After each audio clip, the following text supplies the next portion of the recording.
That's better. Star Citizen has always had a ton of controversy surrounding it. So after watching a couple of videos, you might be concerned about actually purchasing the game. So today, I'm going to address those concerns and hopefully put your fears to rest. Before I begin, I stream 5 times a week over at twitch.tv/Croncy. So if you want to check out the game, come give us a follow and hang out for a while. Alrighty, starting with... There is no denying this game has some amazing visuals. Unfortunately, a lot of the time this leads to people thinking that you need an absolute beast of a system in order to play the game at all. That's simply not the case. There are only really 2 important pieces of hardware that I would recommend you get in order to play Star Citizen properly. That is at least 16 gigs of RAM and making sure you install it on an SSD, preferably an M.2. Everything else hardware related, you do not need the top of the line. I know people who use 8-year-old technology for this, which is honestly insane that it's able to run Star Citizen. Even with all that in mind, if you are still having performance issues, there are a ton of tips and tricks that'll help you just inch out a little bit extra. For example, you can run the game at the highest settings possible and get better frames than when you're running it at the lower settings. The reason for that is this is an alpha. Optimization is not something CRG have at the top of their priority list. But at the higher level settings, optimization is a little bit there. It's not perfect by any chance, but it's there. In addition to that, frame rate also depends on the server that you're on. So if you're on either a laggy server, an old server, or you've got tons of people around you, you're going to see frame rate losses. As a base, as long as you're getting over 40 FPS in space and over 20 FPS in cities, you're doing okay. As it stands right now, for the most part, anyone can buy any ship with real money, and the majority of ships can be bought with in-game money, with the intention of full release that all ships will be available in-game. This means that right now, someone can buy the largest, most powerful ship possible. Unfortunately, they're going to need to buy some friends as well to pilot it with them. As the power levels of each ship goes up, so too does the amount of people that you need to run those vehicles. You will never have to worry about someone trying to solo you in a $600 ship while you're in your starter ship. Plus, making money in-game right now is very easy.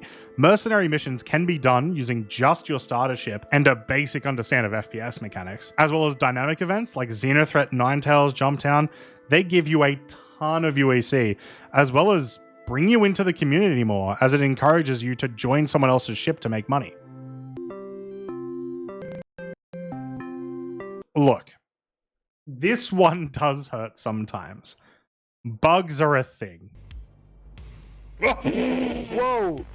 This game is not just an alpha, it's an alpha with game-changing updates every 3 months. This means new bugs, old bugs, bugs being completely fixed but then coming back on a new patch. But any game-breaking bug is usually extremely easily avoidable as long as you know it's there. But sometimes, not very often, but sometimes, you can get an entire patch where one mechanic is completely broken, making the entire thing that you want to do unplayable. But as we have progressed through development, we've been seeing less and less of these bugs and more of them being fixed. This one is actually true. I am 100% joking. This is the best gaming community that I personally have ever been a part of. Now, don't get me wrong, this is an MMO, and MMOs are well known for toxic communities. Luckily, they're relatively easy to avoid.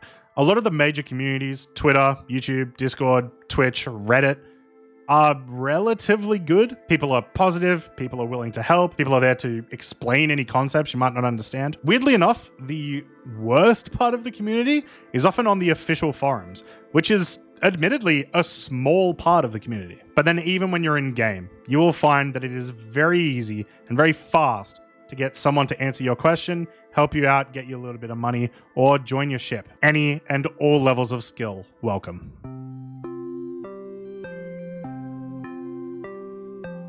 This one comes from a base misunderstanding of what insurance in Star Citizen is, and a vague explanation of what it is from CRG themselves. Right now, current Star Citizen patch, insurance is irrelevant. It is nothing. It is a thing that is not implemented and will not be implemented likely until full official release. CRG have mentioned that it will be once in-game, a very small, minute UEC paid service, similar to refueling, restocking, rearming. They have also mentioned if you ever purchase a ship for real money, you will not lose it. Your insurance may run out, which means now you need to pay for that insurance with in-game money, but you will not lose that ship. But for right now, no matter what happens to your ship, you'll be able to claim it at an ASOP terminal. When you tell someone that a game has been in development for over 10 years and they've spent $400 million and it's not released, they're rightfully skeptical. Except only $200 million of that was in the last 3 years. It took them over 3 years to get to the 100 million mark. And we don't know if they've spent it all. It could be in reserves. They have over 500 employees. They're working on 2 games. Less ambitious games have been made with more money and more time. And this entire time, they are self-published. They only have the backers to support them, as well as whatever they can get in private funding. And if you still think the development is super slow, let's go over what's been released in the last 2 years. Prisons, Microtech Moons, player trading, cargo decks, force reactions, spacescaping, refineries, reputation, mining rework, tractor beams, driving caves, spawn closets, vehicle names, ship-to-ship and ship-to-station docking, Crusader and Orison, capacitors, missile operator mode, volumetric clouds, hospitals, medical loop, personal inventory, infiltrate and defend missions, loot generation, bombs, derelicts, 3 dynamic events, plus 27 flyable ships. And that's not to mention the countless FPS missions and tech updates that I'm not talking about, plus many unknown things that we know have finished, we just don't know what they are. And that's just in the persistent universe. In my opinion, in 2.5 years, during a pandemic, that is an incredibly impressive amount of development.